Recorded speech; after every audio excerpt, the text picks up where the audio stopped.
Hello guys, तो चलिए शुरुआत करते हैं। तो आज हम पढ़ने वाले सिंपल सिनोनिम एंटोनिम्स और ये पार्ट 9 है। इससे पहले हम काफ़ी चीज़ सीख चुके हैं। सिंपल सिनोनिम एंटोनिम्स काफ़ी हद तक हम पढ़ चुके हैं और इस तरह कुछ चीज़ों को सीखते रहेंगे और आगे बढ़ते रहेंगे। तो चलिए शुरुआत करते हैं। यदि आप भी कुछ सीखना चाहते हैं और आगे बढ़ना चाहते हैं तो आप भी वीडियो को देख सकते हैं और आगे बढ़ सकते हैं। तो चलिए शुरुआत करते हैं।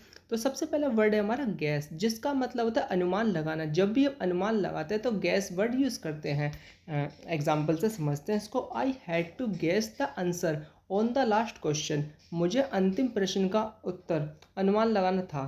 तो अब गैस से रिलेटेड जितने भी अब सिनोनिम है उसको हम एक बार पढ़ते हैं। तो ये है एज्यूम, एस्टिमेट। यूज़ कई बार यूज़ भी करते हैं। एज्यूम, एज्यूम कीजिए, एस्टिमेट कीजिए। और इसका जो एंटोनियम है वो है नो, कन्फर्म। कन्फर्म मीन्स हर चीज़ का पता होना, एक तरीके से कन्फर्म होना। अब नेक्स्ट वर्ड है हमारा हार्ट। हार्ट जिसका मतलब होता है आहत पहुंचाना, किसी को चोट पहुंचाना, आघात पहुंचाना। किसी को चोट पहुंचाने के लिए हार्ट यूज़ करते हैं। अब एग्जाम्पल इसका, don't hurt someone's feeling with rude word. कठोर शब्द से किसी की भावनाओं को ठोस ना पहुंचाए। अब यहाँ पे हमने एक वर्ड यूज़ किया है रूड। अब रूड का मतलब होता है अशिष्ट, असभ्य। असभ्य मीन्स जिसको हम एक्सप्लेन नहीं कर सकते, यानी कि एक तरीके से असभ्य होता है, अनसिविलाइज्ड कह सकते हैं उसको हम, अशिष्ट। अब हर्ट से रिलेटेड जो सिनोनियम है वो है इंजर्ड। इंजर्ड, डैमेज, किसी को चोट पहुंचाना, आघात पहुंचाना।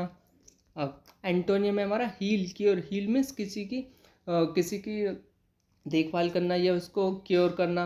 ये इसका एंटोनियम हो गया। नेक्स्ट वर्ड है हमारा जंप, जिसका मतलब होता है कूदना, छलांग लगाना। अब एग्जाम्पल है इसका, the cat jumped over the fence. बिल्ली बाढ़ के ऊपर से कूद गई। अब बाढ़ क्या यूज़ किया हमने, फेंस। फेंस वर्ड यूज़ किया है हमने बाढ़ के लिए। अब बाढ़ ये होता है जैसे जंगला या घेराबंदी। सपोज जैसे रेलवे होती है, रेलवे ट्रैक होता है, वहाँ पे उसके साइड में जो जंगला होता है, घेराबंदी सी होती है, तो उसको बाड़ बोला जाता है एक तरीके से। जो रोड होता है और रेलवे ट्रैक के बीच में जो घेराबंदी सी होती है, लोहे की जो घेराबंदी होती है, उसको फेंस कहा जाता है। तो जो कैट थी वो उसके ऊपर से कूद गई। तो यहाँ पे इसलिए हमने बाड़ वर्ड यूज़ किया है, जिसका मतलब था फेंस। अब जंप के लिए जो सिनोनिम यूज़ करते हैं वो है लीप, होप। लीप मीन्स छलांग लगाना, कूदना। अब एंटोनिम इसका फॉल, स्टे। स्टे मीन्स बने रहना। नेक्स्ट वर्ड है हमारा मूव।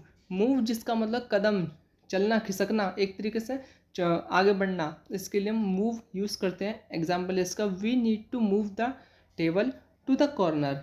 हमें मेज को कोने में ले जाना होगा। तो मूव के लिए हम सिनोनिम जो यूज़ करते हैं वो है शिफ्ट, रिलोकेट। शिफ्ट मीन्स एक स्थान से दूसरे स्थान पर ले जाने के लिए हम शिफ्ट यूज़ करते हैं।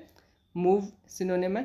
अब एंटोनिम इसका स्टे, रिमेन। स्टे मीन्स बने रहना और रिमेन मीन्स बने रहना, एक तरीके से। नेक्स्ट है नीड। नीड मिस जिसका मतलब होता है ज़रूरत, requirement. I need more time to complete the project. मुझे इस प्रोजेक्ट को पूरा करने के लिए अधिक समय चाहिए। तो नीड के लिए जो हम सिनोनिम यूज़ कर सकते हैं वो रिक्वायर, वांट। और एंटोनियम है सुफिशेंसी, आउन।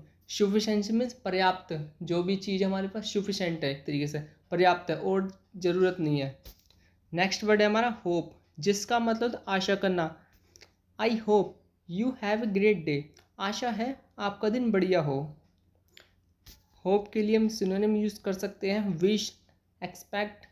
और एंटोनिम है डिस्पेयर, डाउट। डिस्पेयर मीन्स जो कि खुश नहीं होता, जो कि परेशान रहता है, डाउट में रहता है। नेक्स्ट है फील। फील जिसका मतलब अनुभव करना, एक्सपीरियंस करना, चीज़ों को महसूस करना। तो उसके लिए फील यूज़ करते हैं। I feel energetic today. आज मैं ऊर्जावान महसूस कर रहा हूँ। तो सिनोनिम में सेंस, एक्सपीरियंस, एक्सपीरियंस करना। उसके लिए हम फील यूज़ कर सकते हैं। और इसका जो एंटोनिम यूज़ कर सकते हैं वो है ignore, overlook.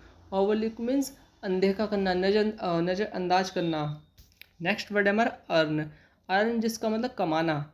C earn respect from everyone. वह सभी से सम्मान अर्जित करती है। पैसे तो हर कोई अर्न करता है, लेकिन जो रिस्पेक्ट को अर्न करता है वो ही रियल मैन होता है, एक तरीके से रियल ह्यूमन बीइंग होता है, एक तरीके से। और इसका जो सिनोनिम वो है रिसीव, गेन। रिसीव मीन्स किसे प्राप्त करना। एंटोनिम इसका स्पेंड, लूज। लूज मीन्स किसी चीज़ को खोना। मुझे उम्मीद है आपने इन वर्ड से काफ़ी चीज़ सीखी होगी। इसी तरह चीज़ों को सीखते रहिए और आगे बढ़ते रहिए। और इसी तरह हमने इससे पहले हमने इंग्लिश में स्टोरी से रिलेटेड काफ़ी वीडियो बनाई है, जैसे कि फुलिश डंकी हो गया, और इससे भी रिलेटेड काफ़ी चीज़ें हैं जो आप सीख सकते हो और आगे बढ़ते रहिए, क्योंकि लाइफ में आगे बढ़ना ज़रूरी है।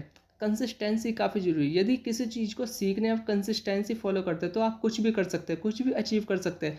यदि कंसिस्टेंसी नहीं बनाते तो आप चीज़ों को सीखने या फिर सक्सेस पाने में थोड़ी प्रॉब्लम हो सकती है। तो कंसिस्टेंसी काफ़ी मायने रखती है हमें आगे बढ़ने के लिए, कुछ चीज़ों को प्राप्त करने के लिए। तो थैंक्स फॉर वॉचिंग।